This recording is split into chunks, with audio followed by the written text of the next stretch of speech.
Hello everyone, আসসালামু আলাইকুম। কী অবস্থা সবার? আজকে হচ্ছে একটা ছোটোখাটো একটা গেট টুগেদার ছিল আমার বাসায়, সেটা একটা ভিডিও শেয়ার করি। আই শুডন্ট সে ছোটোখাটো because it is very big for me. কারণ আমি একটা পার্সন লাইক আমার student life, school, college, varsity, I have done a lot of activities, a lot of thing in my life. মানে সব কিছু experience করছি আমি। আলহামদুলিল্লাহ আমি অনেক এনজয় করছি আমার স্টুডেন্ট লাইফটা। Then I got married and বিয়ের আগে হোক বা বিয়ের পরে আমি ওইভাবে কখনো সংসার করা বা রান্নাবান্নার মধ্যে কখনোই ছিলাম না। After I came to Canada I had to, but I don't have any regret. আমার খুব মজাই লাগে কারণ এটা টোটালি একটা ডিফারেন্ট এক্সপিরিয়েন্স। আর আমার রান্নাবান্না করতে অনেক ভালো লাগে। মানে I was not a very good cook, but I do try my best. তো এটা হচ্ছে আমি যে কারণে বললাম it's a very big thing for me, কারণ আমি আমার বাসায় এতগুলো মানুষকে দাওয়াত করছি অ্যান্ড এটা একটা অনেক বড় রেসপন্সিবিলিটিস, যাতে কোনো রান্নাবান্না ঠিকঠাক হয়, সবার জন্য পছন্দ হয়, সব কিছু মেনটেন করে।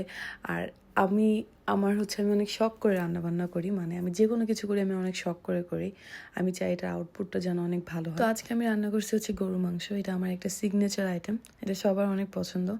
আমি হচ্ছে চুই ঝাল, রসুন আর সরিষার তেল দিয়ে হচ্ছে পুরো গরু মাংসটা অনেকক্ষণ ধরে স্লো কুক করি, প্রায় 1.5 দিনের মতো এটাকে আমি রান্না করছি।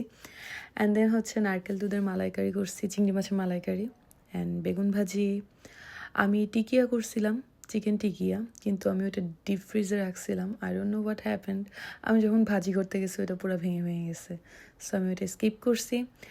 অ্যান্ড দেন হচ্ছে আমি টক মিষ্টি দই বানাই। ওটা খুবই ইজি, কোনো আহামরি কোনো কিছু ওখানে আমার করতে হয় না। বাট কেন জানি না আমার ওইটা অনেক পারফেক্ট হয়। ওটা সবাই এত মজা করে খাইছে যে লাস্টে শেষ হয়ে গেছিলো, মানে সবাই ভাগেও পায় নাই। নেক্সট টাইম ওইটা আমি একটু বেশি করে বানাবো। তো এই হচ্ছে আমি যেহেতু এখানে আমাদের অনেক বড় বড় পাত্র নাই, তো এত মানুষের রান্নাবান্না খুবই ছোটো ছোটো পাত্রে দেখা গেছে 2-3 বার করে করে রান্না করছি। তারপর আমার অনেক মজা লাগছে। আমি আর আরমান সারাদিন বাসায় বসে একটু পর পর রান্না করছি, একটু পর পর যে মুভি দেখছি, একটু পর পর আবার এসে রান্না করছি। যাই হোক, এটা হলো প্রোগ্রামের দিন। মালি আপু আসার সাথে সাথে ওকে বলছি আপু আমাকে হেল্প করো। আপু আমার সাথে কাজে লেগে গেছে, এই জন্য আরও অনেক ইজি হয়ে গেছে সবটা। তো এই হচ্ছে সব রান্নাবান্না আমার। আর এটা হচ্ছে ওই টক মিষ্টি দই, ওটা আমি নিয়ে আসছি। আমি রান্না করছি, আরেকটা ছিল ওটা ফ্রিজে রাখা, আমি সামনে আনি নাই। ভাবছি একটা শেষ হলে তারপর আনবো, কিন্তু দুইটাই প্রায় শেষ হয়ে গেছিলো। অ্যান্ড মিষ্টি হচ্ছে সবাই নিয়ে আসছে, মারুফ ভাই নিয়ে আসছে। তারপর হচ্ছে এই আমরা সবাই একটু আড্ডা টাড্ডা দিচ্ছিলাম। এটা হচ্ছে শাহিনুর আন্টি। এখানে মোস্টলি সবাই হচ্ছে আমার